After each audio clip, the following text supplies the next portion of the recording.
नमस्कार दोस्तों। आजकल के समय में लोगों को खोलकर बोलना नहीं आता है, जिससे लोग कभी कभी हार मान लेते हैं।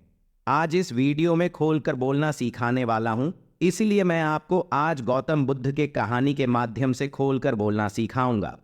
चलिए शुरू करते हैं। एक बार की बात है, एक आदमी था जिसका नाम फकीर था। वह बहुत ही बुद्धिमान था। वह किसी भी समस्या का हल जल्दी से निकाल लेता था। वह हमेशा दूसरों की मदद करता था। वीडियो को आगे देखने से पहले इस चैनल को सब्सक्राइब जरूर कर लें, ताकि ऐसी ही वीडियो आपको सबसे पहले मिल सके। एक दिन फकीर के गांव में एक चोर आया। उसने गांव के लोगों के घरों में चोरी करना शुरू कर दिया। गांव के लोग बहुत परेशान थे। वे चोर को पकड़ने के लिए कुछ भी करने को तैयार थे। फकीर ने चोर को पकड़ने का एक तरीका सोचा।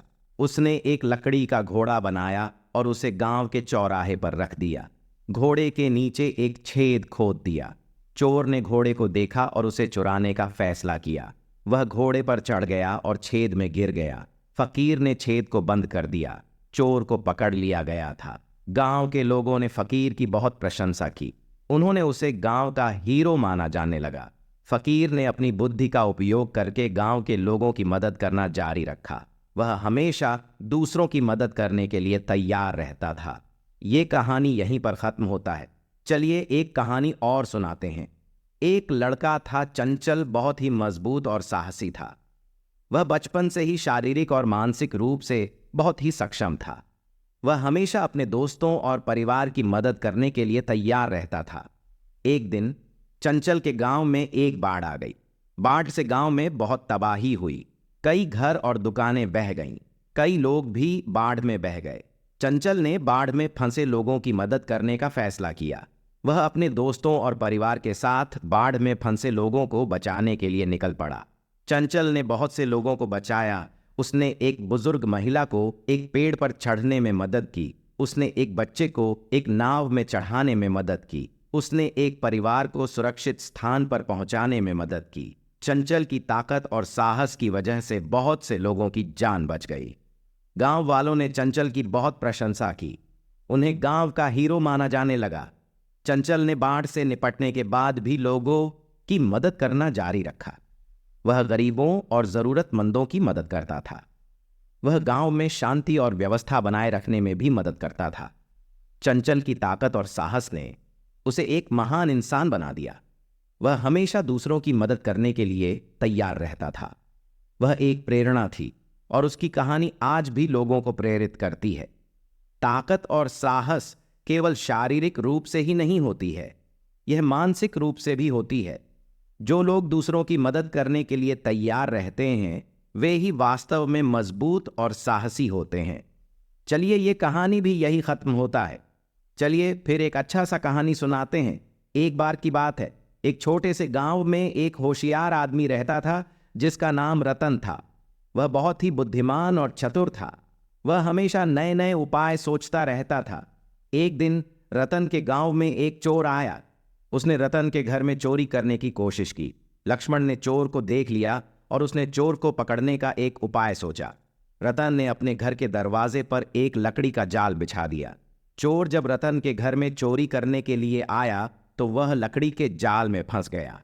रतन ने चोर को पकड़कर पुलिस के हवाले कर दिया। चोर को पुलिस ने जेल भेज दिया। गांव वालों ने रतन की बुद्धिमत्ता की बहुत प्रशंसा की। उन्हें गांव का हीरो माना जाने लगा। रतन ने अपनी बुद्धिमत्ता का इस्तेमाल दूसरों की मदद करने के लिए भी किया। वह गरीबों और जरूरतमंदों की मदद करता था। वह गांव में शांति और व्यवस्था बनाए रखने में भी मदद करता था।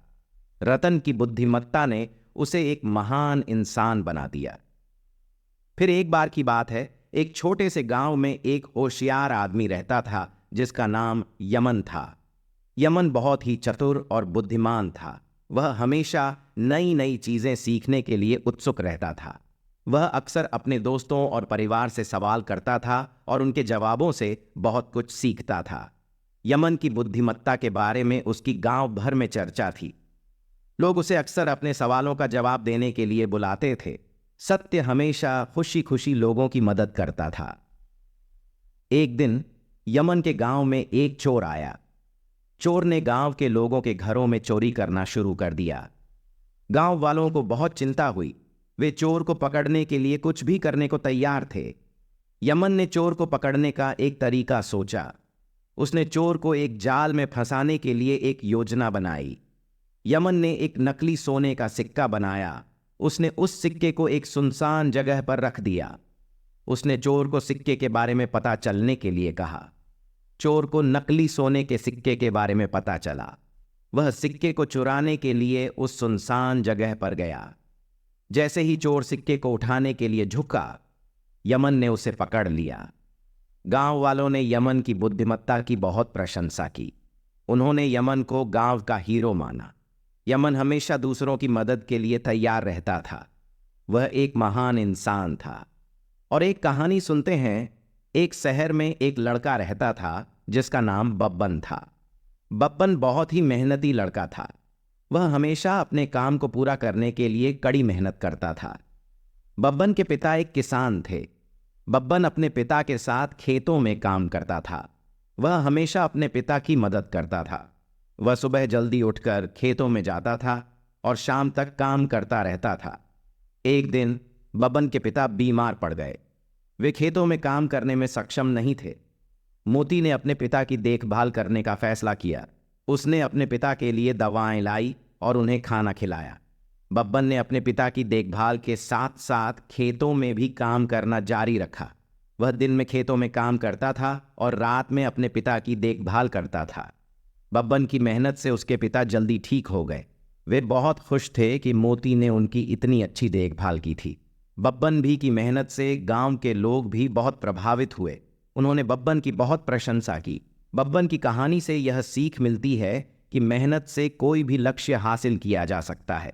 अगर यह कहानी आपको अच्छा लगा तो इसे शेयर करें और वीडियो को लाइक ज़रूर करें। धन्यवाद।